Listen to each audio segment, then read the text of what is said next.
Hello. Today I got a bit of inspiration. It was from a YouTuber. I really didn't catch her name.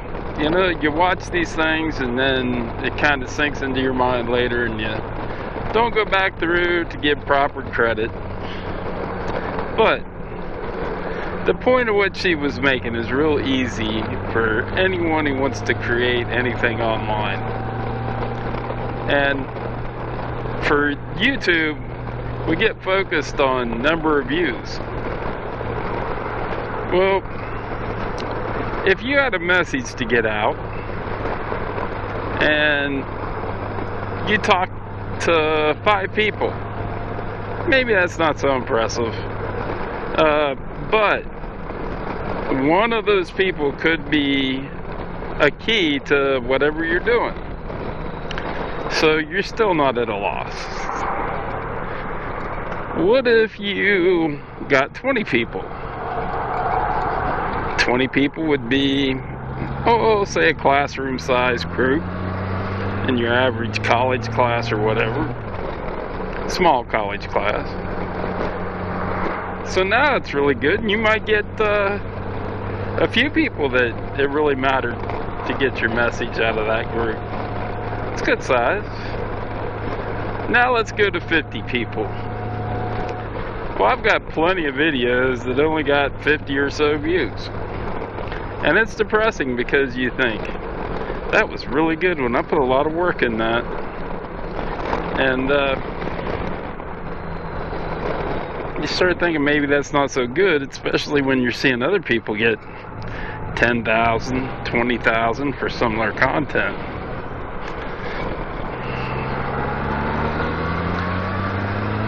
But the point is, 50 people is a large college classroom. It's a good sized group.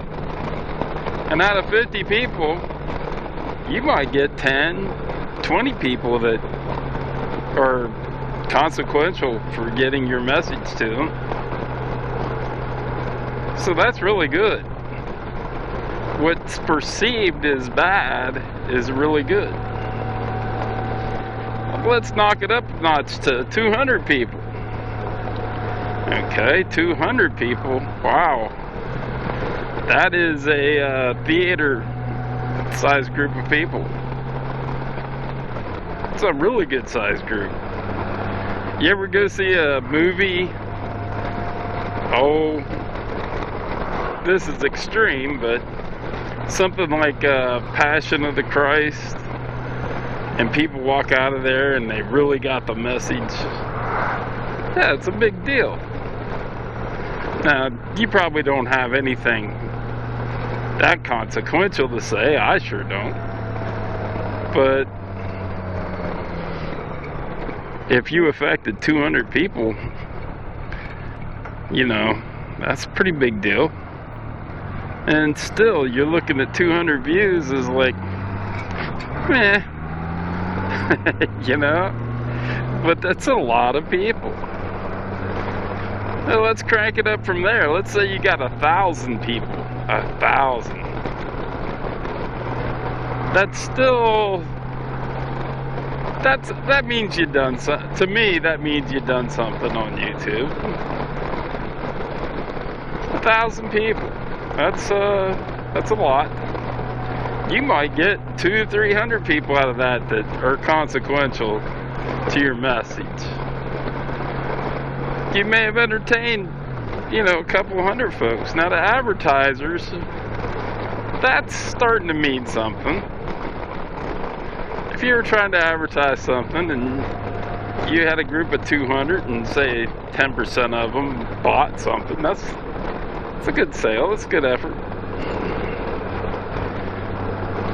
So the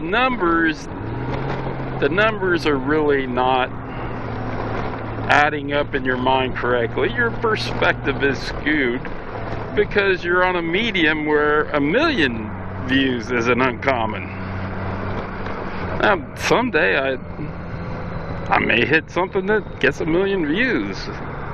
It could happen. You really gotta watch these roundabouts.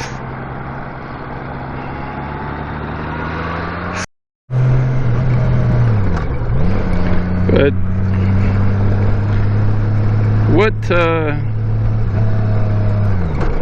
what's the cutoff for not even trying too? I've seen a moto vlogger that does a great job. He's lucky to get 200 views for every video he does, but he keeps going and keeps going. And I'm noticing a lot of stuff about it. Look at Amazon here.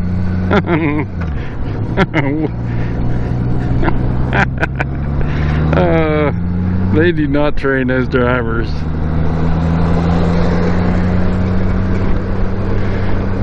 I've seen them do so many funny things. That could be a niche. Just follow an Amazon driver around and watch all the funny things they do. It's only half their fault, because you know they don't train them. The other half is their fault for not getting trained. They should say, "No, I'm not doing this. I'm not doing this until I learn how to do it properly."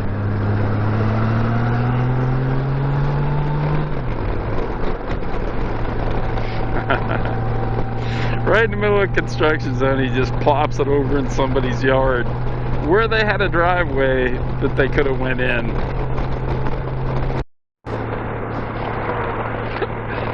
We're just south of Heath here, and there's more stuff going up. I can't tell if that's got to be housing. That's not a hotel.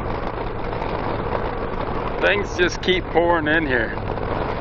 Central Ohio is a boom, and as an old man, I don't want it to boom. I want it to stay cheap. I want it to stay nice. I don't want the crime. I don't want the stuff that comes with booming. You know, I put up with it not booming for a long time when I needed the money. And now that I'm old, everybody's gonna get rich. Oh well. I guess I should have went someplace that was booming. But, you know, I didn't like it that much. I like Ohio because it used to be a reasonable place. We didn't have big attractions. We didn't have beautiful weather all the time, but we didn't have big problems either. Everything was manageable. There was a time when you could be a young person and work at McDonald's full time, if you could get full time. And you could go to any place and get an apartment to rent. Now, I don't know how they're doing it. You know, I go by these houses that got 6 or 8 cars in the yard, and I'm thinking, what's going on here? Well, that's a bunch of people living together in a house. That's the only way they can afford to do it.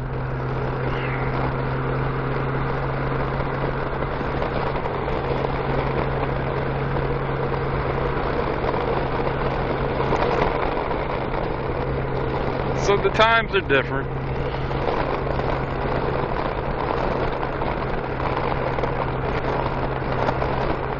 And it's nearly impossible for them to get families started or anything else. And this is a place where that type of stuff used to be easy to make happen. So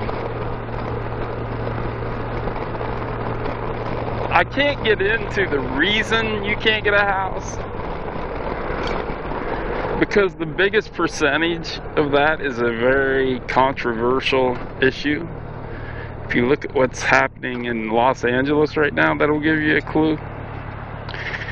But it's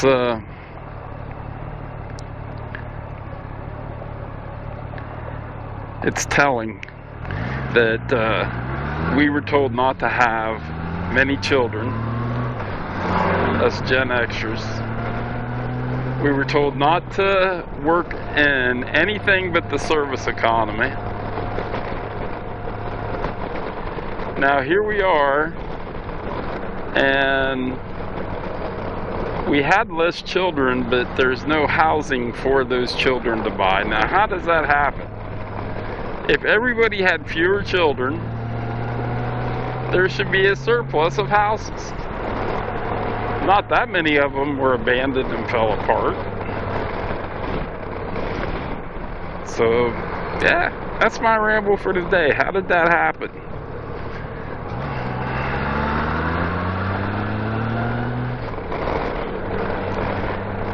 This is the big city of Buckeye Lake. It is having massive improvements. Nothing like it used to be. It had been a giant recreational area. This was, I believe, in the late 60s, early 70s maybe. I'd have to look it up. But there used to be an amusement park down here.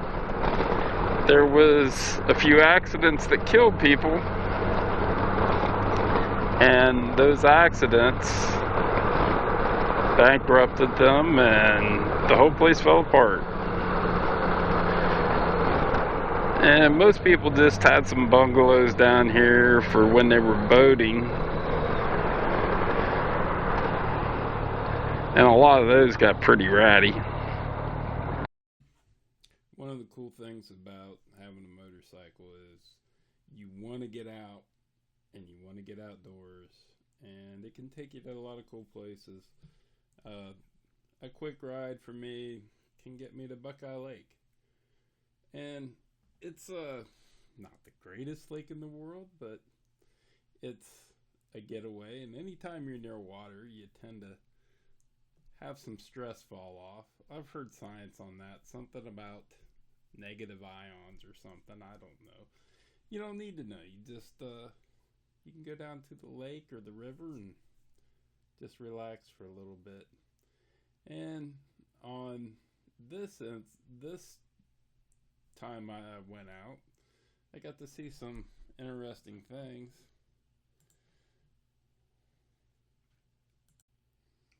Buckeye Lake Yacht Club is in the distance. The cupola you see sticking up there. And it's a historical place. Frank Sinatra, Glenn Miller Orchestra, all sorts of big entertainers used to go there back when. And it still operates as a yacht club. When I first seen this situation, I thought somebody was in trouble. But it turned out that this was just a capsizing done to teach young sailors how to deal with a capsize. And there's a class at the Buckeye Lake Yacht Club that teaches them this. And it was pretty inspiring to watch it because it's not easy getting back in a sailboat that's capsized. So as we take a look here, I'll kind of explain what's happening. Right now they're just trying to swim back to the boat. And once they get there, they'll get a little help from the instructor. Now that they've positioned themselves to where they can assist, the instructors are going to lift the sail for them. And they'll swim into it. Well, there's one at the bottom of the boat, and when they tip it back up, there he is. He's in the boat and ready to go. And his fellow classmates are swimming over and trying to get a hold of the boat. Now this sequence here, it goes on for quite some time as they try to get everybody back in the boat, because one of the students struggles quite a bit here. You'll see a lot of kicking.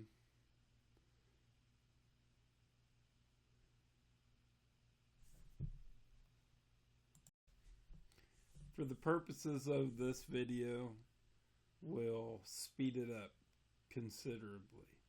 And just know that this ordeal took quite a while. This took a whole lot of perseverance to get them all back up in the boat.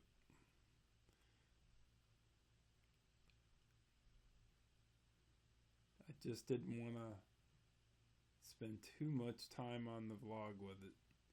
Now he's pulled one up. He finally got one up. Now he's got to get the other one. And the other one's having a lot of difficulty.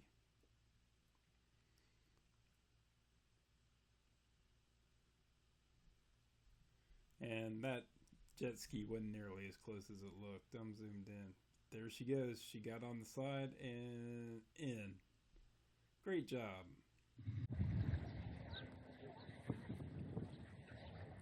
And there's your sign. Do not be a rock toucher. Rock touching is not permitted.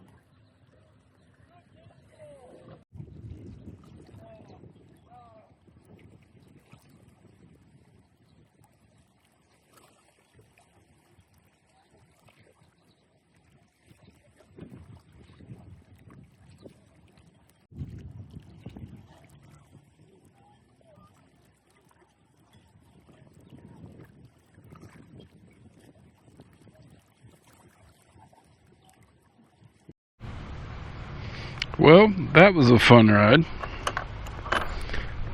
Or a fun walk, I should say. Got to go down, see the boats. You never know what you're going to see out in that lake.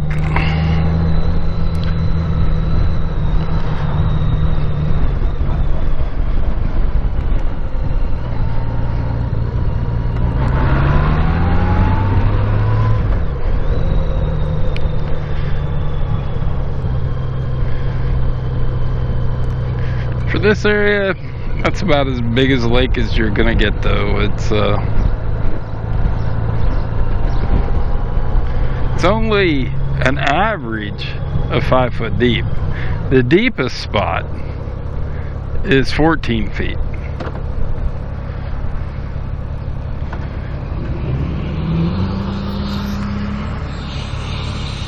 So it's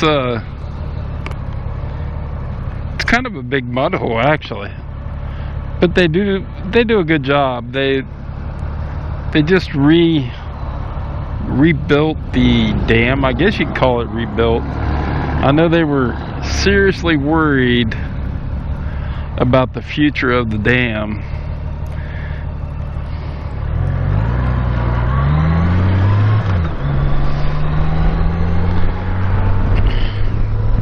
And the state invested, the website I read said 171 million, which doesn't sound like enough, but they invested a lot of money in the rebuild, and they changed the rules for the area, a lot of things like that, and supposedly it's good now. Wow, look at all the motorcycles. Roadhouse cycles. That's a bunch of Harleys there, I'd say. Will Harley Davidson ever catch on again?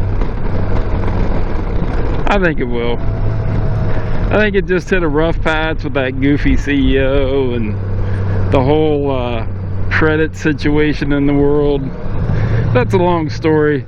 There's moto vloggers who are much more well versed than me on that whole situation,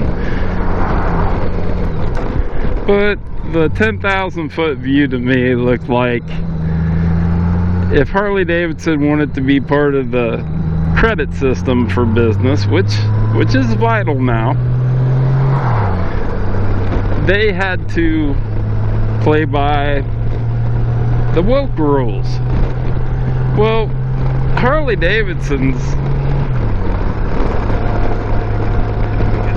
Davidson's people aren't I wouldn't say how do you say it?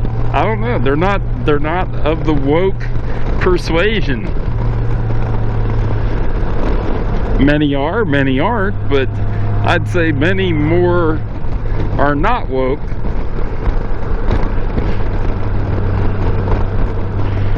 So when they went full woke, they lost a lot of customers, and the new customers weren't coming in to begin with. They have pushed a lifestyle brand of which the younger people just aren't really that into. They may be later, maybe, but right now they're more apt to rent an electric scooter than they are want to go ride a big old hog, which is fine, really. I'm not going to fault people for stuff like that. Do what you want to do. Will Harley survive it? Oh yeah, that's I'm not worried about Harley Davidson. It's not gonna go away. That's just too big a brand. They'll do something with it. It might not be something I like, but hey, I'm just one person.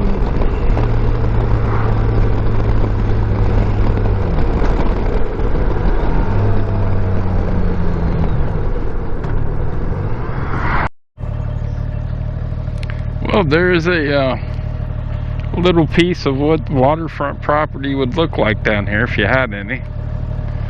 It's be nice, but still you can't be down here driving around it. All of it's house lined.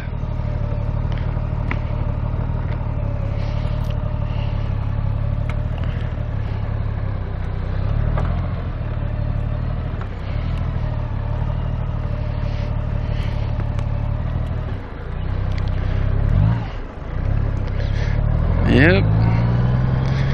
You gotta get you one of these little condo deals. Then it's like they got pools and relaxation areas and stuff. If you can spend the money, you can be part of the club. Just seems to me, with as much as a place like that cost, I'd be just fine just going to a waterfront property every once in a while. It's part of a vacation. You could maybe take the motorcycle down, you know, and enjoy the area. Most of your waterfront areas, though, motorcycles are no bueno.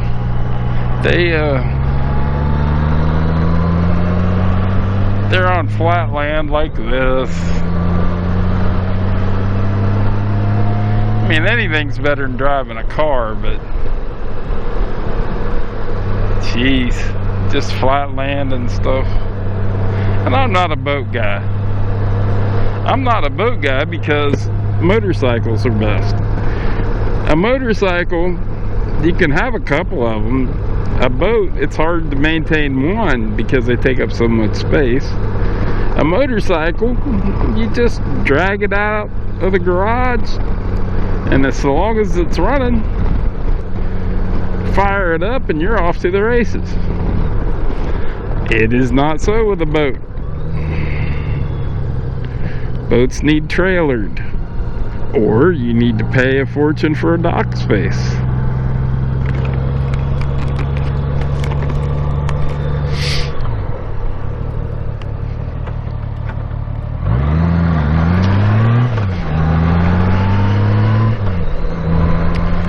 And boats are totally seasonal, where motorcycles, I've ridden my motorcycle in December before. You get a warm spot and you can take off on it.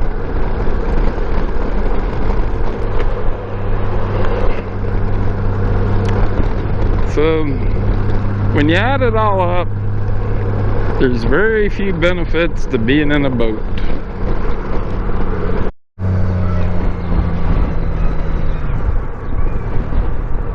Welcome, bikers, to Mill Dam Corner.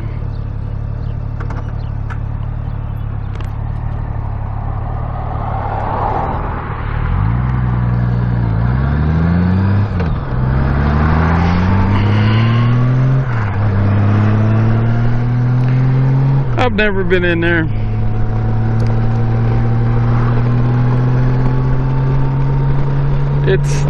It's tough for me to go to bars when I'm on a motorcycle because I really don't like drinking.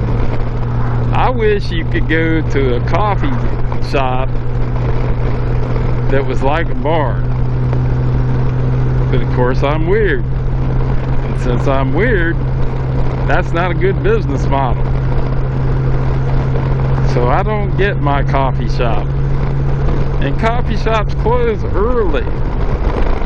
So, just don't get that.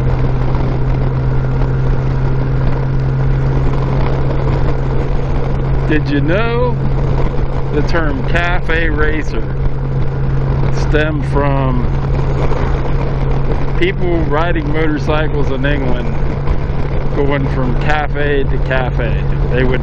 They would race each other from one cafe to the next, hence the term cafe racer. There's Shed City.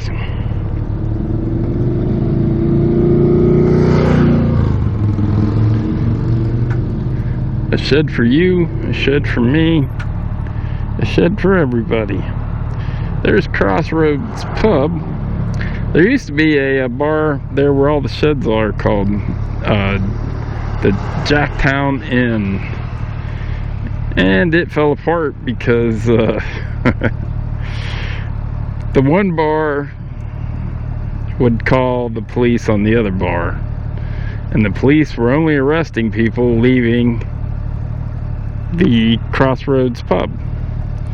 Well, there was a connection with law enforcement for the Jacktown Inn, so it's pretty obvious what was happening there, and it was a dirty situation. People just kept going to the Crossroads until the other one went out of business. But again, it's another example. You could get caught up in something like that and you only had a couple beers, where if you just weren't out here drinking at all, well, they actually can still bust you. They can say you were drunk even though you blew zero, but at least you wouldn't have to spend much money to get that one taken off your record. That would only probably be a couple $1,000 instead of the obligatory $10,000 to $15,000 for a DUI. And I'm not for DUI in any way, shape, or form. I'm just saying, don't do it at all. You can't afford it. If you're a guy like me, you cannot afford it. You must remain sober in a vehicle. I mean, completely sober.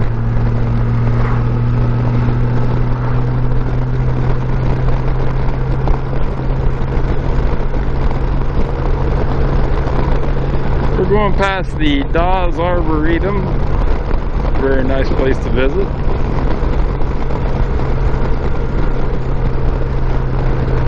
I may have a moto vlog out there of a trip through it.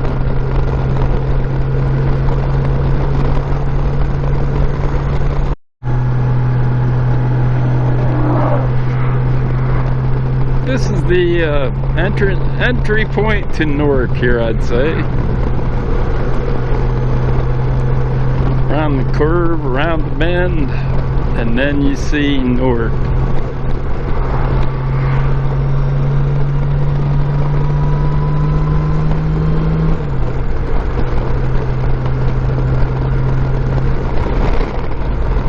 And you'll see Newark a lot in my videos, for obvious reasons. I go through here quite a bit.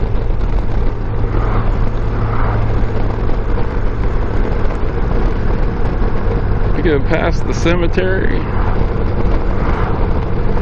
and down the hill, and we're in it. If you ever want a good photo of Newark, you can do it from that cemetery if it's unlocked. Now that I've told you that secret, please don't dump trash in there or anything.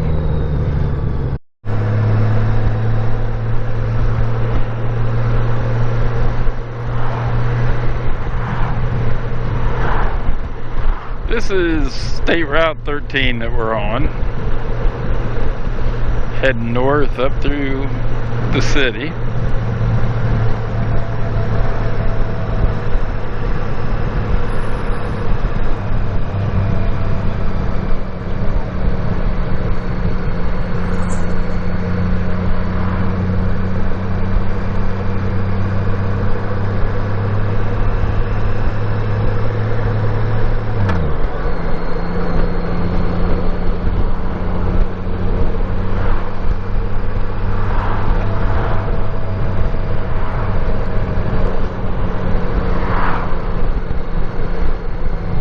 Roy's Auto Cell has quite a little get around car there, the little black one.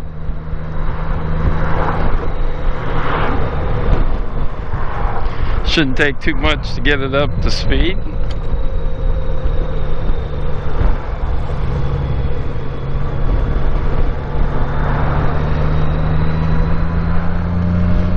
The old Circle K stop and rob.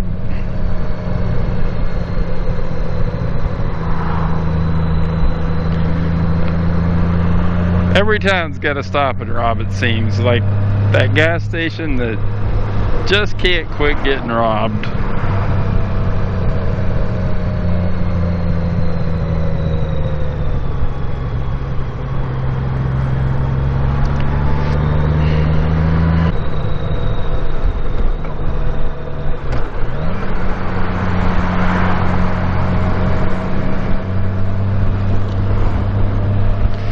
They don't care. They'll just pull right out in front of you.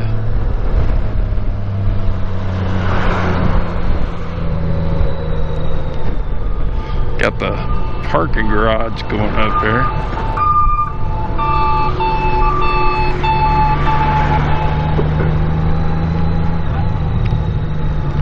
See if we can make it around the roundabout. I'm telling you, they're dangerous.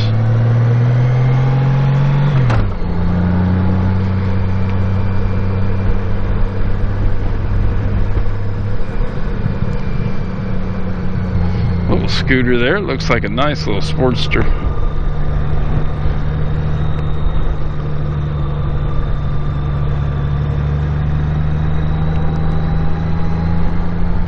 Well, with that, I think I'm going to sign off for the rest of the time here.